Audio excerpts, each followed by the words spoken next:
Welcome back to Open Road 768. Today's episode is a little history lesson on our favorite place in the country, Slab City. We're here in a little nook in the slabs. We'll bring you a little history lesson today. So this place has had occupation forever, especially considering that it's a desert and it is hard as shit to live here, especially in the summers. That being said, there were three primary tribes that lived in this area around the 1500s. That was the Quatsan, the Kamea, and the Coela.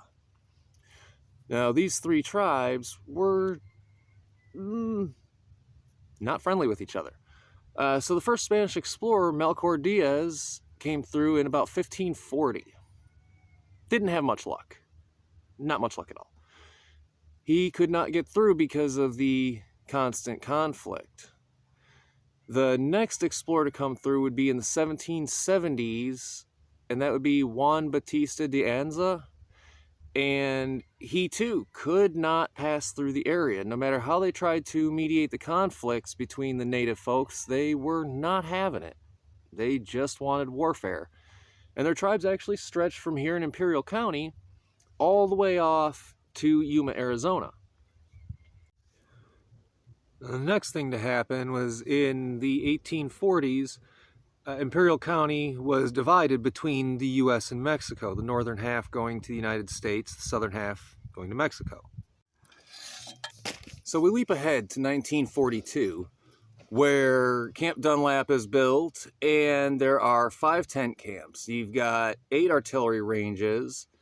It is the 10th, 11th, and 9th, I believe, Marine divisions that were stationed here for training for artillery and anti-aircraft. So by 1945, at the end of the Second World War, they were already preparing to tear down Camp Dunlap, which was completed in 1946. And from there, all that was left was a couple of the bunkers and the cement slabs, which is where Slab City gets its name. So by 1946, all the buildings had been torn down just to the slabs, base cement slabs that was left. 2 of the 3 bunkers that were still visible and findable.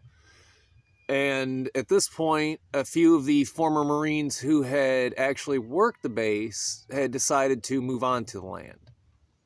And it's at this point when it started to attract more drifters, travelers, and eventually some of the snowbirds like ourselves. So in 1961, the deed is passed back to the state of California from the United States military. Articles in a variety of magazines from 1983 to 1988 definitely increased the popularity of the area with travelers, snowbirds, and anybody just looking for a place to camp for free. So in 1984, we end up with one of the slab's probably most famous. So, Mr. Knight was born November 1st, 1931. He served in the U.S. Armed Forces during the Korean War. And then, at some point in the 1970s, he decided to build a hot air balloon out of a stove and various things. And when this didn't fly, he prayed. And God told him to build a mountain. I would have had some follow-up questions for God. Like, how? But he did it. Over the course of the next 5 years, he would build up Salvation Mountain before a collapse would happen due to breakdown of some of the materials. But this did not stop him a bit. He kept building and kept building, until you have what is the current Salvation Mountain, which is a worldwide known tourist site that people come to daily. And it is absolutely worthwhile. You'll have to check it out when you come yourself. So the Slabs isn't just Salvation Mountain and a spot to camp. There's actually a lot more here that goes on. You've got things like the Slab City Hostel, Mojo's Camp, you got the library, Yes, we actually have a library here.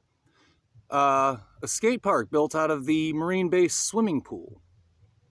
There's actually quite a bit of interest here. Another famous place that's part of the slabs is called East Jesus. It is an art installation that is an ever-changing piece that is added to constantly. Much is maintained as well, as much as can be given the harsh nature of the climate out here. But there is a lot to do here. It's an experience that would definitely change anyone's life. And it's 100% a place worth coming to check out for a few weeks. So if you get the chance, come on down here. You might see us here. There's plenty of great people to run into.